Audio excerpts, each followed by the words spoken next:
28. Against, 9. Abstentions, 35. Shqipëria voton kundër SBA-s në OKB për njohjen e Jeruzalemit kryeqytet të Izraelit. Rezoluta miratohet me 128 pro, 35 abstenim dhe 9 kundër. Reagon Ministria e Jashtme i u bashkua BE-s. Ambasadori i SBA-s Donald Lu takon kryeprokurorin e përkohshme, kërkon prej Markut luftë kundër korrupsionit. Naftëtarët e uzinës së Armos në Ballsh gati të nisen me këmbë drejt Tiranës, protesta për pagat e pamara dhe garantimin e statusit. Vajzat në Shqipëri vazhdojnë të paguajnë për qenë të virgjëra. Emisioni Boom investigon mbi prapambetjen e meshkujve shqiptar dhe emigrantëve. Një 14 vjeçar shqiptar ndalohet në Greqi me 4.5 milion euro drogë. Në Greqi shkatërrohet banda me 15 antarë.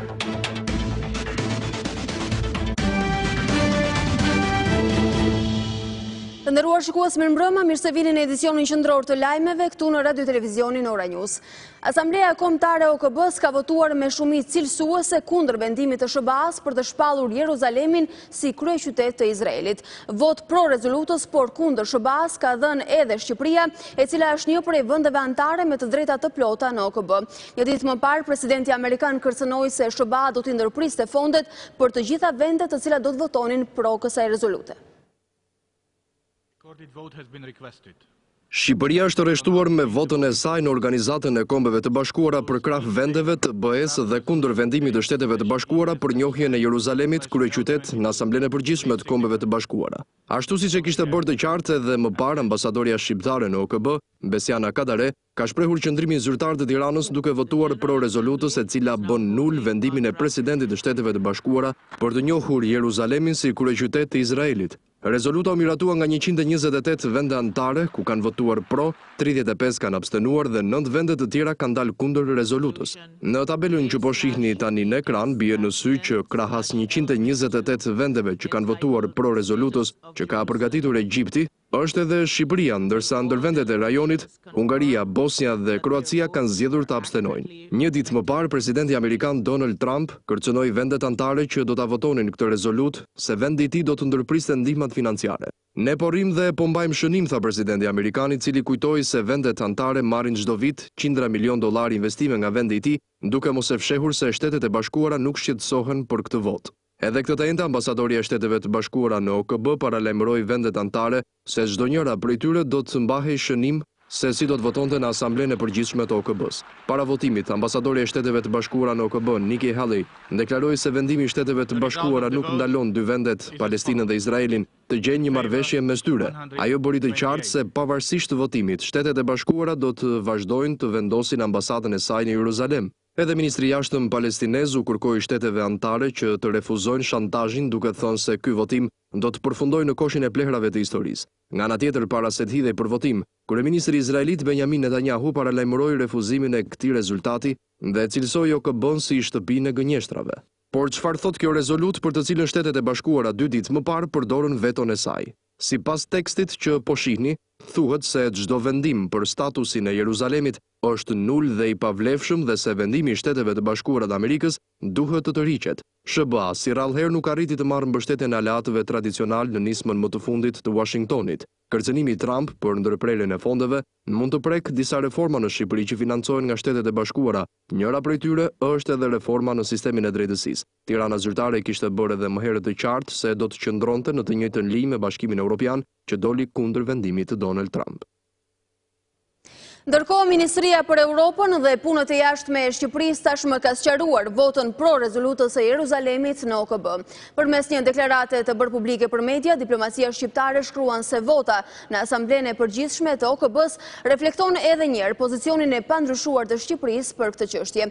Shqipëria është përmbajtur konsensusit të ndërkombëtar mbi Jeruzalemin, bazuar në një numër të konsiderueshëm dokumentash të OKB-s, përfshirë këtu një numër rezolutash të Këshillit të Sigurimit dhe i është bashkuar pozicionit të përbashkët të shumicës dërmuese pikërisht të vendeve anëtare të Bashkimit Evropian, duke i qëndruar koherente dhe qëndrimit të saj të linjëzuar me BE-n, thuhet në reagimin e ardhur nga Ministria e Jashtme shqiptare. Ndërkohë, pak ditë më parë ka qenë ministri Bushati, i cili tha se Shqipëria ka të qartë pozicionimin e saj pro Bashkimit Evropian edhe për këtë çështje, e cila ngjalli një reagim të gjerë në rang ndërkombëtar. Në këtë moment, në një lidhje të drejtë për drejtë telefonike do ta kemi ish ambasadorin e Shqipërisë në OKB, zotin Agim Nesho, për të na komentuar këtë vendim vendim dhe këtë vot pro të Shqipërisë. Zoti Nesho, mirëmbrëma. Mirëmbrëma. Si mund na e komentoni votën ju si një ish ambasador i Shqipërisë në Organizatën e Kombeve të Bashkuara? Si mund ta interpretojmë votën pro të Shqipërisë për këtë rezolut në këtë rast kundër Shteteve të Bashkuara të Amerikës?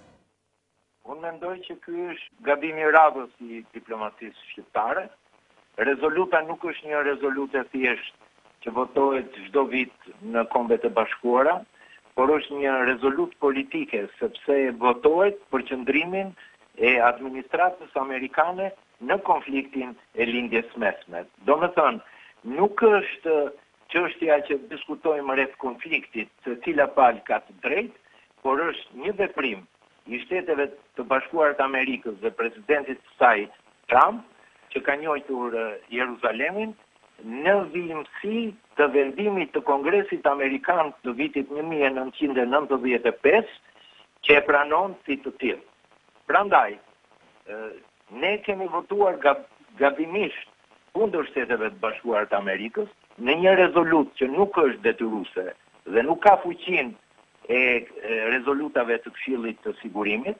Një rezolutë e tillë u poshtë në ditën e hënë e paraqitur kjo nga Egjipti dhe përkrahur nga shtetet e tjera, dhe në Asamblenë e Përgjithshme ishte më tepër një rezolutë deklarative për të treguar që vendet islamike, arabe ose konsponsorit e tjerë të tyre si Venezuela kishin paraqitur një rezolutë për të dënuar veprimin e presidentit Trump për njojën e Jeruzalemit. Pse them që diplomacia shqiptare ka gabuar? Parimisht ka një procedurë që në qoftë se Bashkimi Evropian është i ndarë në votimin e rezolutave të ndryshme të paraqitura në OKB, Shqipëria gjithmonë zgjedh anën më bindëse dhe në këtë rast nuk mund të kishte anë më bindëse se sa për të votuar rreth partnerit ton kryesor që janë Shtetet e Bashkuara të Amerikës. Kemi një vot abstenimi të vendeve të Bashkimit Evropian, duke përfshirë Kroacinë, Poloninë, Republikën Çeke, vendet Latvien, në vendet baltike, do me thënë, BE-ja është e ndarë dhe këtë nuk mund ta justifikojnë diplomacia shqiptare. Dhe kryesore që është që veprimi i tillë mund të ketë konsekuenca për çështjen tonë kombëtare dhe njojën e Republikës së Kosovës. Elementi kyç në procesin e njojës ndërkombëtare të Republikës së Kosovës është një dhe vetëm një, forca dhe shtypja e Shteteve të Bashkuara të Amerikës për të realizuar këtë gjë.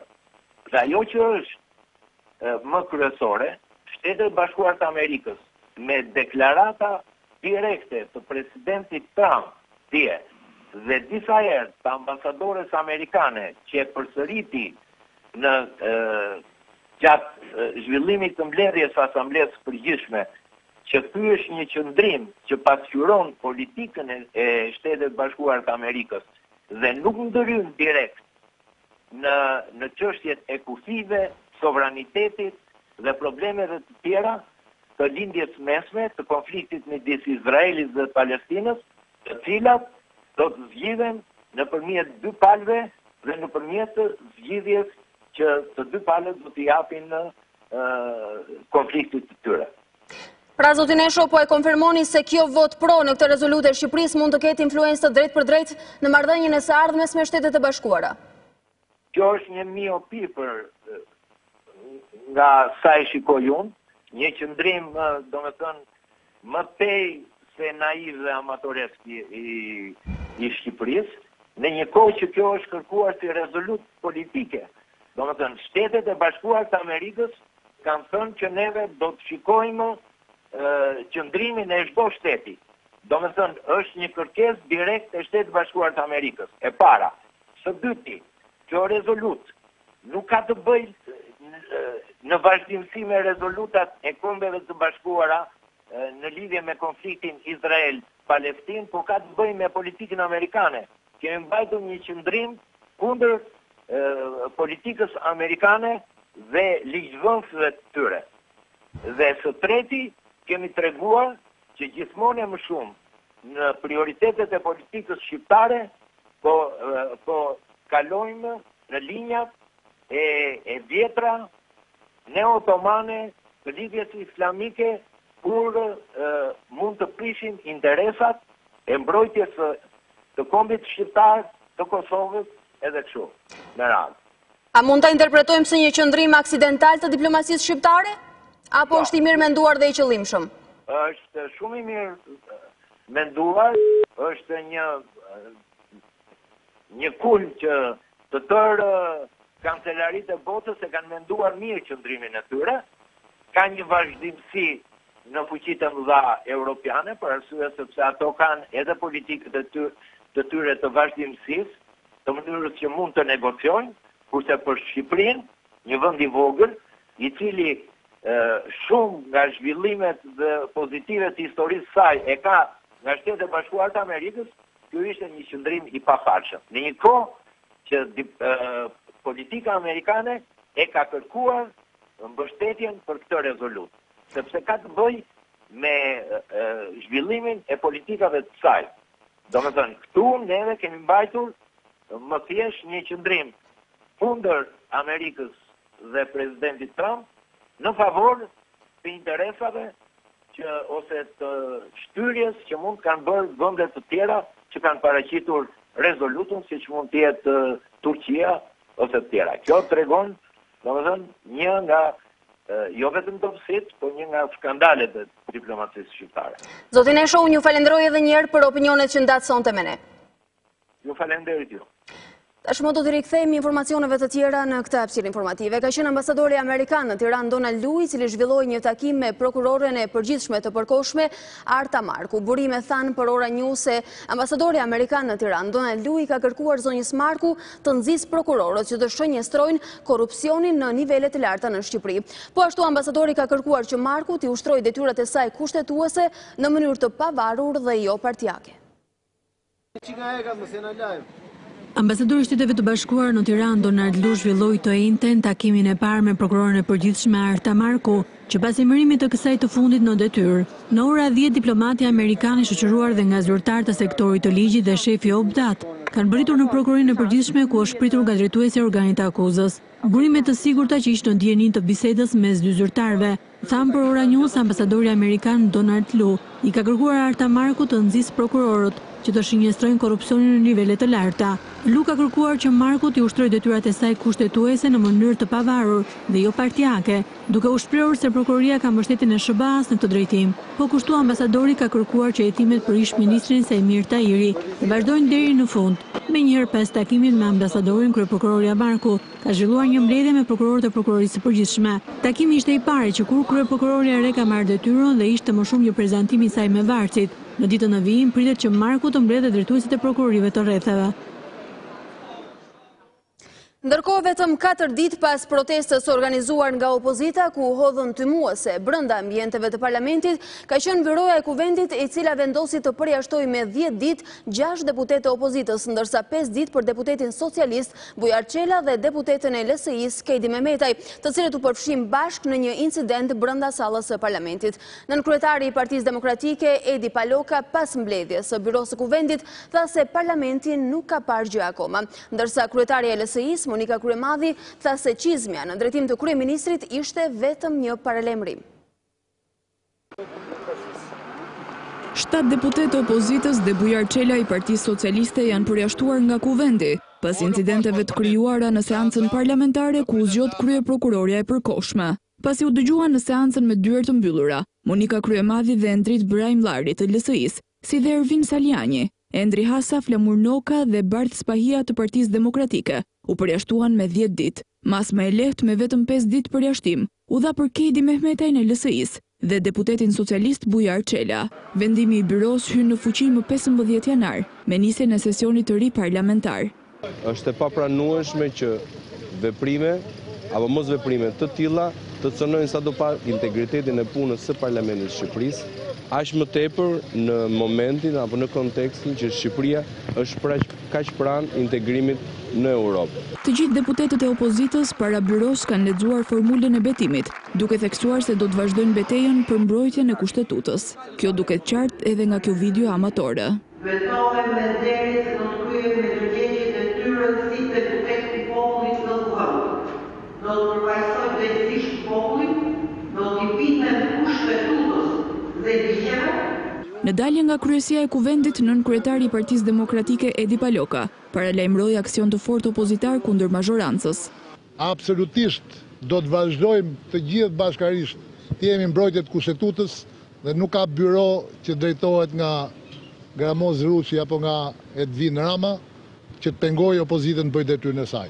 Në të njëjtën linjë ishte edhe Monika Kryemadhi, e cila tha se betejë për mbrojtjen e kushtetutës do të vazhdojë, ndërsa komentoi hedhjen e çizmes drejt kryeministrit Edi Rama. Mund të them që çizmja është simboli paralajmërues për këtë junt të drogës dhe të krimit organizuar që po vendoset në Shqipëri. Gjatë mbledhjes së byros, të rinjtë e LRI-s protestuan para kryesisë së kuvendit. Gjykata e Tiranës ka vendosur masën detyrim për të paraqitur për 6 të arrestuarit e protestës së opozitës, të akuzuar për kundërshtim të punonjësve të policisë. Vetë protestuesit nuk e pranuan akuzën, duke pretenduar se arrestimi i tyre është vetëm politik. 6 protestuesit të cilët u arrestuan të hënën pas protestës së opozitës do të duhet të paraqiten në prokurori 2 herë në muaj. Ky ishte vendimi që dha Gjykata e Tiranës, e cila vendosi të pranojë kërkesën e prokurorisë për lirimin e të akuzuarve dhe hetimin e tyre në masën detyrim paraqitje. Prokurori i çështjes Etien Kapo tha para gjykatës se të akuzuarit janë fiksuar nga kamerat e sigurisë, teksa godisin me sende të forta punonjësit e policisë. Dhe ai kërkoi të quhet i lishëm arrestimi i tyre në flagrancë dhe vendosja e masës detyrim paraqitje. Ndërkohë avokati i të akuzuarve kërkoi lirimin e tyre pas një masë sigurie. Sipas tij, arresti i 6 protestuesve ishte i palishëm dhe politik. Seanca pati interesimin e disa deputetëve të Partisë Demokratike. Pas daljes nga seanca, deputeti Myslim Murrizi u shpreh se arrestimi i 6 protestuesve ishte i palishëm, dhe sa ata nuk kishin goditur asnjë efektiv policie. Ishte një gjyq i vështirë politik. Fati keq i tyre është janë dalë në gjyq sot me 21 dhjetor, ditën kur këtyre që qeverisin ju ka vdek udhëheqësi shpirtëror Stalini. Gjyq që nuk ishte të bënte me asnjë fakt dhe provë konkrete pse analuar ditën e hanë, thoshte policia që janë në kushtet e flagrancës, në fakt protesta ka qenë thirrur nga opozita në orën 10, ndalimi është bërë në orën 9 darkës, nuk di se çfarë kushte flagrancë kishte dhe akuza ishte shumë qesharake. 2 ditë më parë, policia njoftoi se për dhunën e ushtruar ndaj policisë në protestën e opozitës u arrestuan Renato Xhehani, Ervis Hajredini, Igli Hasani, Fanol Prifti, Sokol Vuçeta dhe Shoqëri Proshka. Për këtë ngjarje policia ka proceduar në gjendje të lirë dhe 10 deputet. SPAK ose struktura e posaçme antikorrupsion do t'jetë institucioni i parë i drejtësisë së re, i cili do të ngrihet menjëherë pas përfundimit të procesit të vettingut, të cilit po i nënshtrohen tashmë të gjithë prokurorët dhe gjyqtarët shqiptar.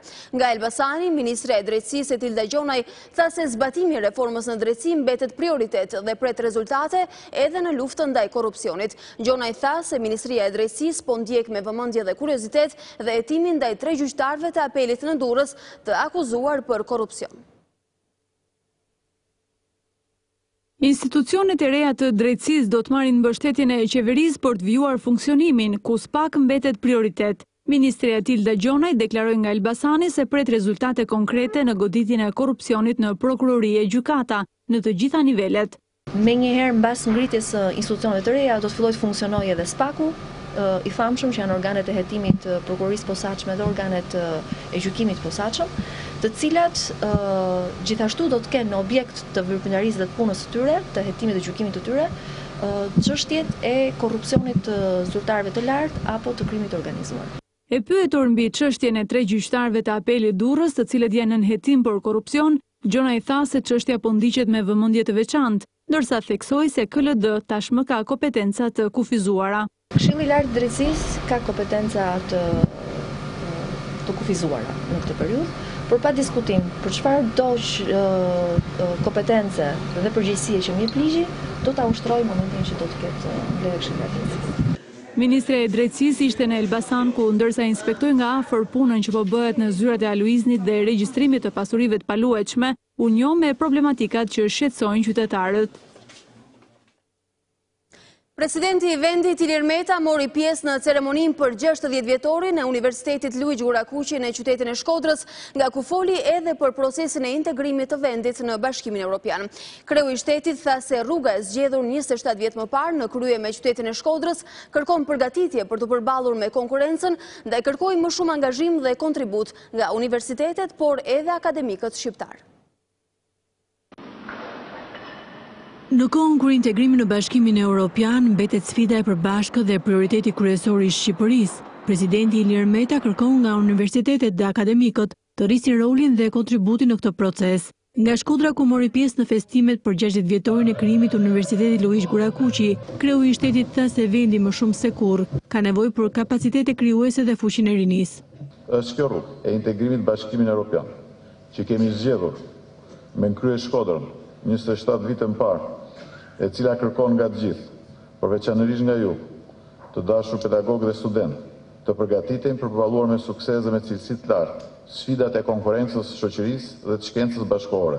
Politikat arsimore dhe ato të punësimit ishin në qendër të fjalimit të kreut të shtetit. Shqipëria që po ndërtojmë u takon në radhë të parë të rinjve, theksoi Meta, duke kujtuar sfidën e madhe të punësimit të rinjve. Vetëm duke fituar këtë sfidë, ne kemi dalë me sukses, të japim siguri për të rinjtë tanë dhe të ndërtojmë familje të reja, të shëndetshme dhe një shoqëri të sigurt dhe një vend me vlera. Shqipëria që ne po ndërtojmë u takon në radhë parë të rinjve, të ëndrave të tyre.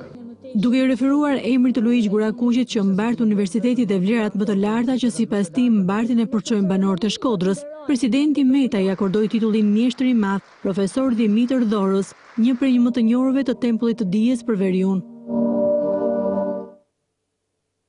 Papërgjegjshmëria dhe abuzimet me naftën shqiptare vijojnë të mbajnë pas zgjidhje mbi 100 naftar të uzinës së Armos në Ballsh, të cilët nuk kanë marrë pagën e muajit të fundit, muajit nëntor, me të cilën mbajnë edhe familjet e tyre.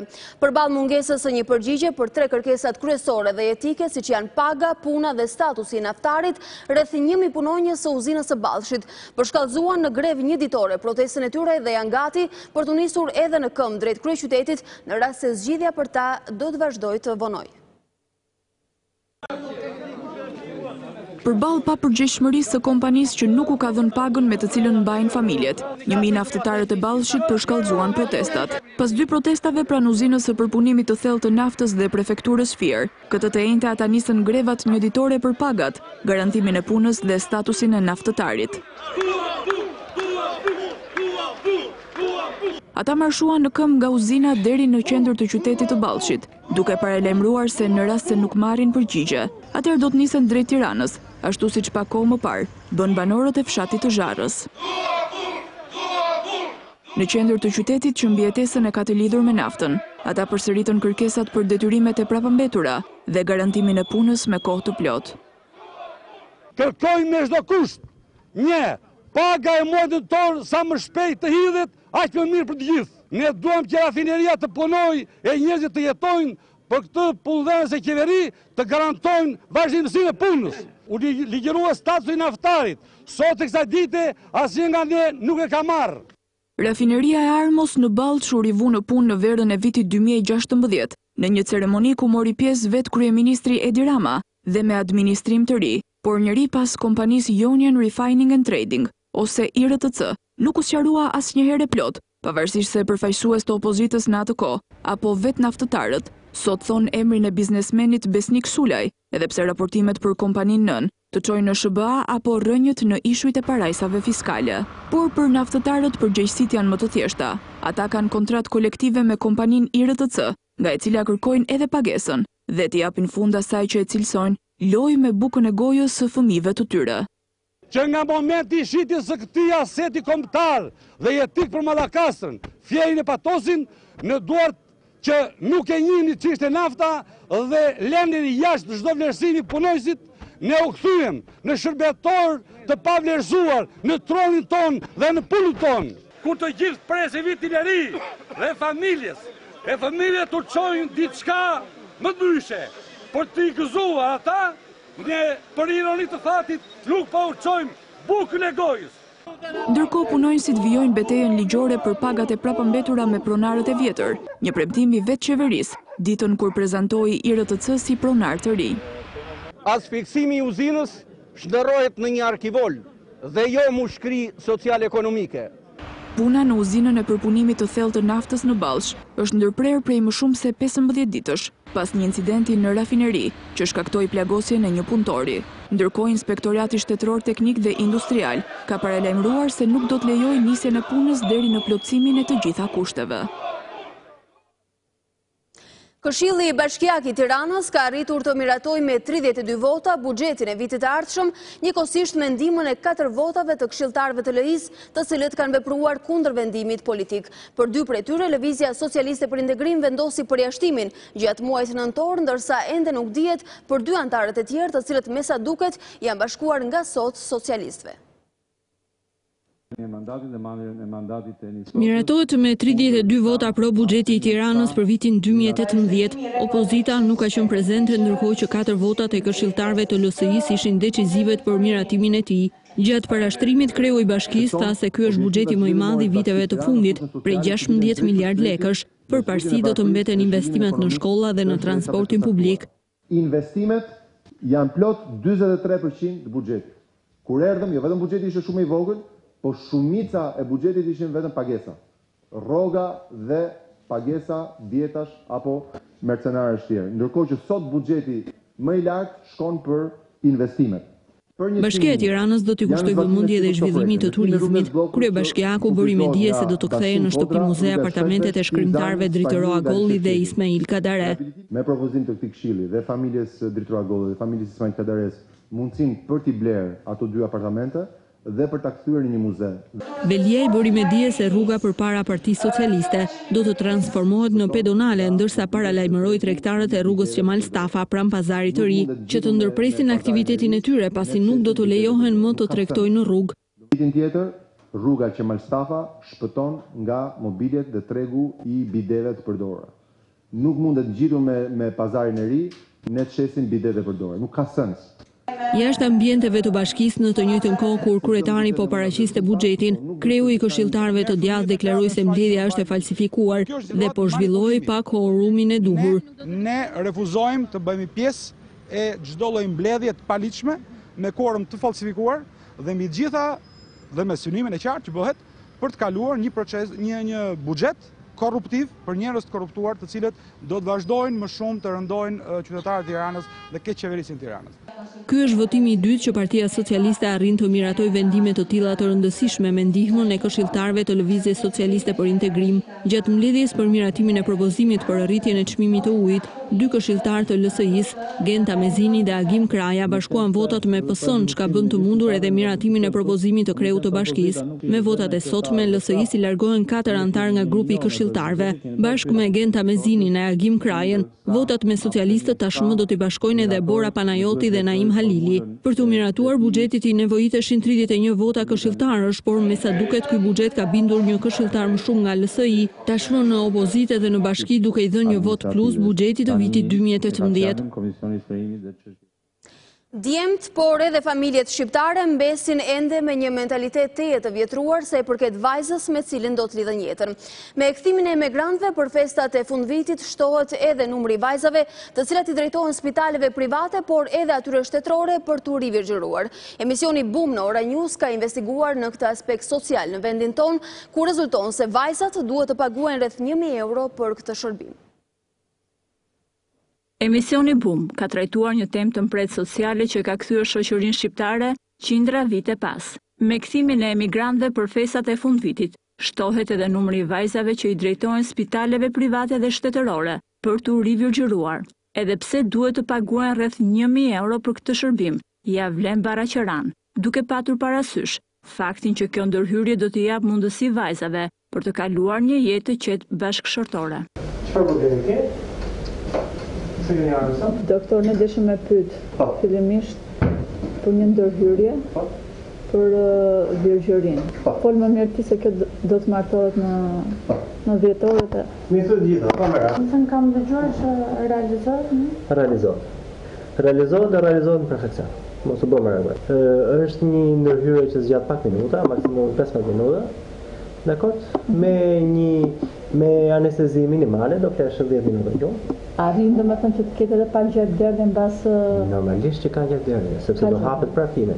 Në qoftë se do ta bëjmë, mund ta planifikojmë që të hënë. Shkon afërsisht rreth 1000 euro. Mjekët shprehen se nuk ka një ligj të përcaktuar qartë nëse kjo ndërhyrje duhet të kryhet ose jo. Se kemi ardhur atë çfarë shqetësimi keni? Vogël realizoj një çelë. Shpirti vogël, sa vjeçje? Do vetëm me rezervë që kam unë, zemër është raporti i besimit. Duhet patjetër të kemi një linjë të fortë ose një lidhje të fortë besueshmërie që unë të marr përsi për të bëjë ndërhyrje të tillë, për të cilën e gjej edhe bazën ligjore. Ndërsa të rinjt në kërkim të ideales shprehen se do t'i kalojnë bashkëshortet në skaner për të provuar virgjërinë e tyre. Si do ti të dashurat virgjëra apo jo të virgjëra? Si ka kjo të dashura shkoj në vend. Po pse për gruan që të marrësh të shtëpia? Të shtëpia. Të shtëpia varet kismet, se dim, se kena da akoma më. Normalifikisht, sikur jam prekuksi, unë normale. Po si do e marrësh vesh që ajo është qep? Ha? Do t'i bëjmë në grafi në gjatë. Ti si e do, të virgjër apo jo të virgjër? Sigurisht që të virgjër. Si do e marrësh vesh që ajo s'ka qenë e virgjër? Shumë lehta vresh. Si? E vren. Po si e vren? Vret. A e din pavarësisht se çfarë është? Rigjeneruar. Sociologët e konsiderojnë absurd mentalitetin e të rinjve shqiptar, të cilët pas shumë vitesh jetese në vendet e Europës, kthehen në Shqipëri për të kërkuar kutinë e Pandorës të pacënuar.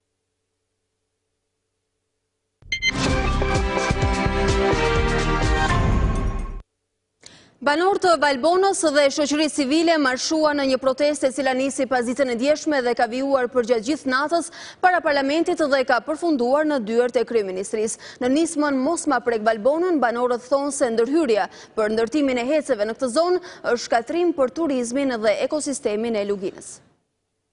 Banor nga zona e Tropojes, Lumit të Valbonës, por edhe banor antar të shoqërisë civile në Tiranë janë bashkuar protestës kundër ndërtimit të heceve në luginën e Valbonës. Pasi kanë kaluar natën përjashta, këta protestues zgjodhen t'i drejtohen edhe një herë ligjvënësve shqiptar të mos i lejojnë vijimet e punimeve për ndërtimin e heceve përgjatë luginës së Valbonës. Nën moton Mos ma prek Valbonën dhe me bankarta në duar, ata i bën thirrje qeverisë dhe deputetëve që të mbajnë përgjegjësi për një akt që mbështetet mbi dokumenta të falsifikuara. Është e njëjta kaligrafie të shkruarit nga emri i parë deri te i fundit që janë 20 emra të banorët të fshatit Dragobi, të cilët i ka shkruar i njëjti person. Dhe shikojmë emrin Adem Demiraj, i cili ka vdekur përpara vitit 2001 dhe që nga ngritur me 3 prill të 2013 dhe pas ka firmosur për të bërë këtë hidrocentrale. Nga parlamenti ku qëndruan përgjatë gjithë natës së ftohtë, protestuesit marshuan drejt monumentit të pavarësisë në parkun Rinja, duke kërkuar largimin e kompanive të ndërtimit nga lugina e Valbonës. Edhe një herë, të gjithë tirancave ku ndodhen të vinë në protestë, ta mbështesin këtë protestë, ashtu sikurse e kemi mbështetur në të tjerët. Katherin Bon, që jeton dhe punon në Valbonë, por që nuk ka munguar në përpjekje për të ndalur ndërtimin e heceve, i bëri thirrje qeverisë të shërbejë interesit publik dhe jo interesit të biznesit privat. Nëse kjo është një demokraci vërtet, ju duhet të dëgjuar zërin ton.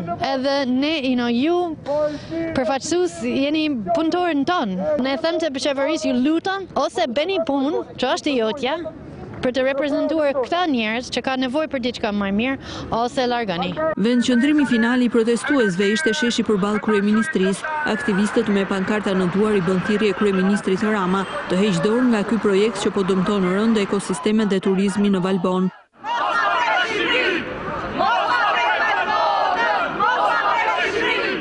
Projekti parashikon 14 hece në një segment prej 25 kilometrash në rrjedhën më të rrëmbyer të Lumit. Kundër ndërtimit të heceve në Valbonë janë shprehur edhe ambientalistët e huaj, të cilët kanë bërë një studim sipas të cilëve një gjë e tillë do ta shkatërronte ekosistemin.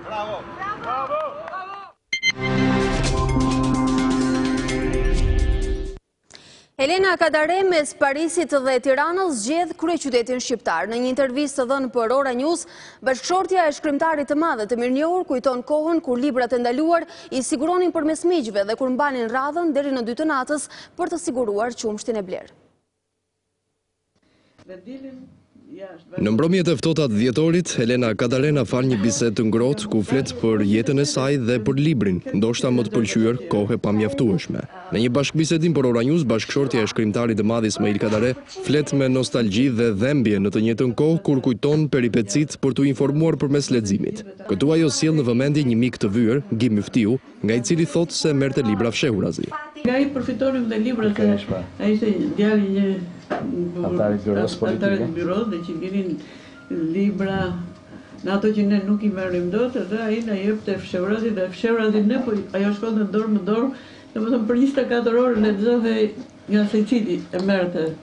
Ka jetuar në Paris në qytetin e dashurisë, por thotë se ndihet mirë në Tiranë dhe kërkon ta mbyll jetën këtu.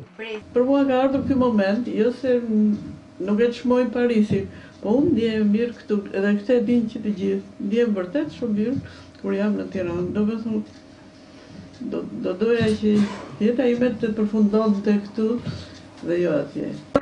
Flet edhe për bashkëshortin, por kur vjen fjala tek sakrifica për të ushqyer fëmijët, ajo tregon netët gjatë diktaturës kur zgjohej në orën 2 të mëngjesit. Ka qenë një periudhë shumë e vështirë kur ka lindur vajza e dytë.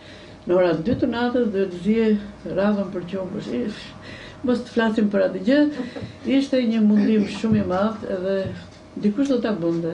Thotë se në jetë ka kërkuar të jetë e pastër në ndërgjegje, duke përcjell edhe një mesazh. Një gram paqe blen më shumë se një tonë fitore.